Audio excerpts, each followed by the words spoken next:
No final do século XIX, em uma Europa marcada pelo silêncio emocional, pela repressão e por regras sociais rígidas, surge uma história que mudaria para sempre a forma como a mente humana seria compreendida. Esta não é apenas a história de uma paciente, é a história de uma revolução silenciosa que começou em um consultório e ecoa até hoje em terapias ao redor do mundo. Berta Pappenheim era uma jovem inteligente, culta e sensível. Filha de uma família judia respeitada em Viena, ela parecia ter tudo para levar uma vida considerada perfeita para os padrões da época. Mas por trás dessa aparência, algo profundo e inquietante começava a emergir. Tudo começou quando Berta passou a cuidar do pai, gravemente doente. Dia após dia, noite após noite, ela se dedicava a ele, abrindo mão de si mesma, de seus desejos, de sua voz. Foi nesse período que os primeiros sintomas apareceram. Dores inexplicáveis, paralisias, dificuldades para falar, lapsos de memória, estados de confusão. A medicina tradicional não encontrava respostas. É então que entra em cena o médico Joseph Breuer. Ele não sabia ainda, mas estava prestes a participar de um dos casos mais famosos da história da psicologia. Breuer começou a atender Berta, que mais tarde ficaria conhecida como Ana Oest, um pseudônimo criado para preservar sua identidade. Durante as sessões, algo curioso começou a acontecer. Quando Ana falava livremente sobre suas lembranças, emoções e pensamentos, alguns de seus sintomas diminuíam ou desapareciam temporariamente. Não era um remédio, não era um procedimento físico, era a fala. Ana começou a chamar esse processo de talking cure, a cura pela fala. Ela percebia que, ao colocar em palavras experiências dolorosas que haviam sido reprimidas, seu corpo reagia, como se aquilo que estava preso encontrasse uma saída, como se a mente finalmente fosse ouvida. Breuer ficou intrigado. Ele observava que cada sintoma parecia estar ligado a uma memória esquecida ou reprimida. Quando essa memória vinha à tona e era narrada, o sintoma perdia força. Nesse ponto da história, vale lembrar algo importante. Fique até o final, porque o que parece apenas um caso clínico vai se transformar em uma das maiores viradas da história da psicologia e da compreensão da mente humana. Breuer compartilhou o caso com um jovem médico chamado Sigmund Freud. Freud ficou fascinado.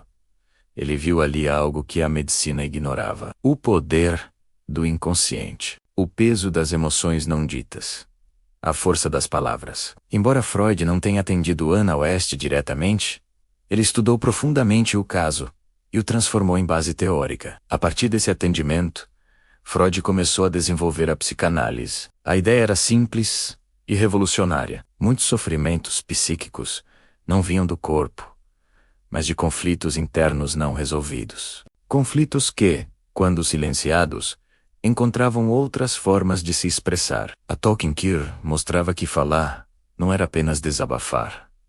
Era elaborar, né? Era organizar. Era dar sentido ao caos interno.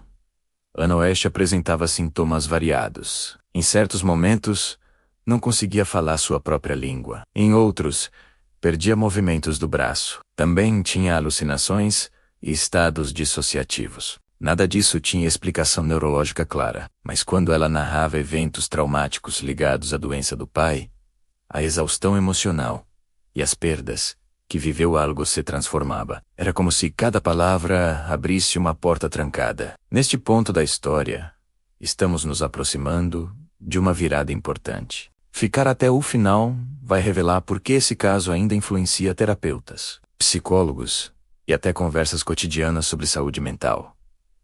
Freud percebeu que não bastava apenas ouvir, era preciso escutar, sem julgar. Criar um espaço seguro onde o paciente pudesse falar livremente. Daí nasce o método da associação livre. A Talking Cure evoluiu para a ideia de que o inconsciente se manifesta através da fala, dos sonhos, dos lapsos e dos sintomas. Aquilo que não é dito conscientemente encontra caminhos indiretos.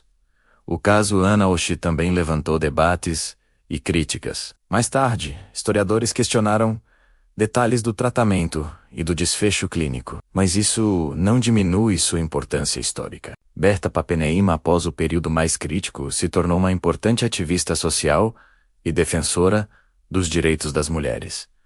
Sua vida não se resumiu ao sofrimento. Ela transformou sua dor em ação.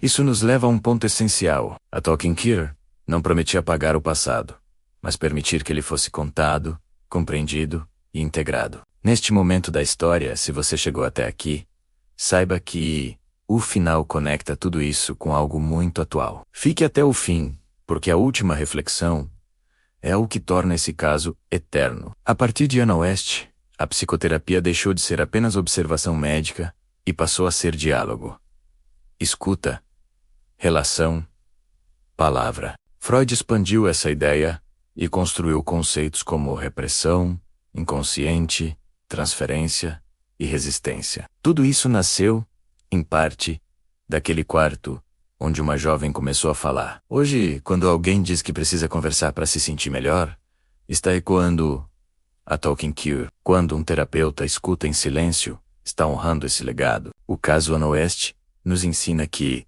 calar pode adoecer, mas falar pode transformar. E aqui está o final incrível dessa história. Aquilo que começou como um atendimento incompreendido se tornou a base de uma das maiores revoluções do cuidado emocional. Uma revolução sem máquinas, sem medicamentos, apenas com palavras. Se você ficou até aqui, percebeu que não foi só fofoca histórica. Foi o nascimento de um novo jeito de entender o ser humano. Gostou? Curte e compartilhe.